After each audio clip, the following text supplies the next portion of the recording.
با سلامی دیگر باره به همه اون بینندگان عزیزی که باز ما رو از آزادی ویدیو کانال رادیو آزادی در یوتیوب تماشا دارند. ساعت با وقتی پراگا که ما از اینجا با شما صحبت داریم رسوده هست و اونهایی که در روسیه ما رو حالا میبینند ساعت در اونجا 12 هست و در تاجیکستان باشد 4 ساعت با پراگا فرق میکند.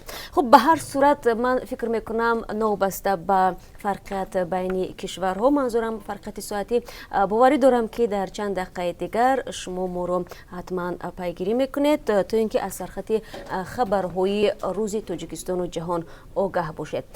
ساختمان دو گذرگاه 3 طبقه در غرب شهر دوشنبه قبل از مهلت انجام داده می شوند. این وعده را در شهرداری ضمن نشست مطبوعاتی امروز دادند. این هم در حالی است که ساختمان استکادا در محله مفسوم به قریه بالو سال 2018 آغاز شد و مقامات گفته بودند که تا 2 سال دیگر انجام داده می شود.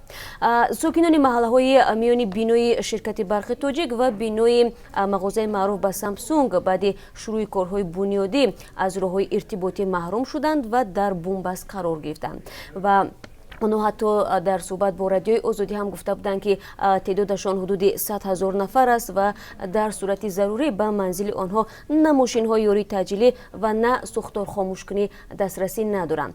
ظاهراً همین شکایت مردم برای تیزانیدن کارهای ساختمانی باعث شده است. تفصیلات را در برنامه خبری برایتان خواهیم گفت. شما در برنامه خواهید فهمید که طبق وعده شهرداری این ساختمانی رو کی به انجام رسانیده می شود. نرخ ارد بالا رفته است. طول چند روز اخیر خریداران در بازارهای کشور جهش نرخ ارد را مشاهده کردند. دیروز در خدمات ضد انحصاری تاجیکستان نیز بلندروی نرخ ارد بررسی شده بود.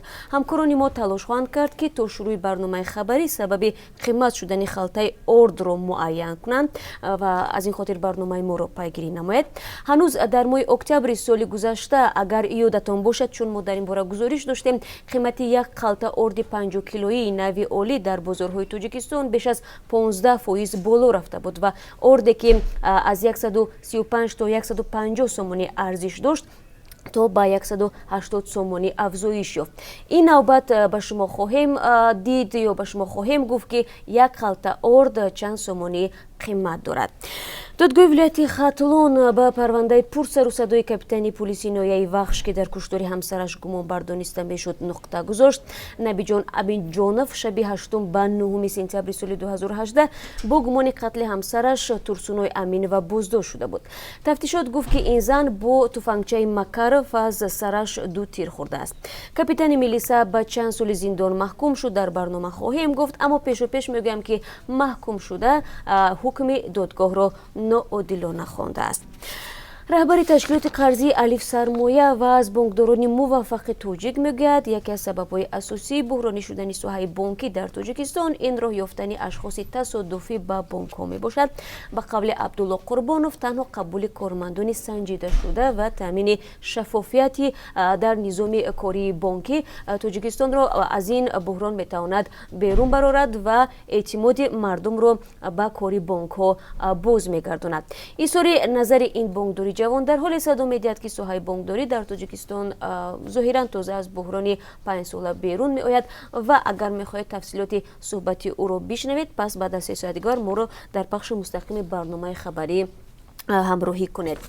نباید منتظر شد که کی خانه به بالای شما فرو برود. دوستان تاجیکستان برای معین کردن ساختمان‌های غیر قانونی دست به کار شده است. زیر نظارت این نهاد یک کمیسیون ویژه منزل‌هایی که در تل و تپه‌های دوشنبه، حصار و ورزاب بنیاد شدند سنجیده می‌شوند که تا کجا این خانه‌ها به طلبات ساختمانی جوابگو هستند و برای حیات باشندگانش خطر ندارند. گزارش را در این باره ما در برنامه خبری برای شما پیشنهاد خواهیم کرد و البته طوری هم گفتم تا شروع برنامه خبری ما 3 ساعت دیگر داریم و خبرهای از این بیشتر نیز تا اون لحظه به دست ما خواهند رسید و ما در اختیار شما آنها را قرار میدیم. من شما را بعد از 3 ساعت در آزادی ویدیو در پخش مستقیم منتظر میشم.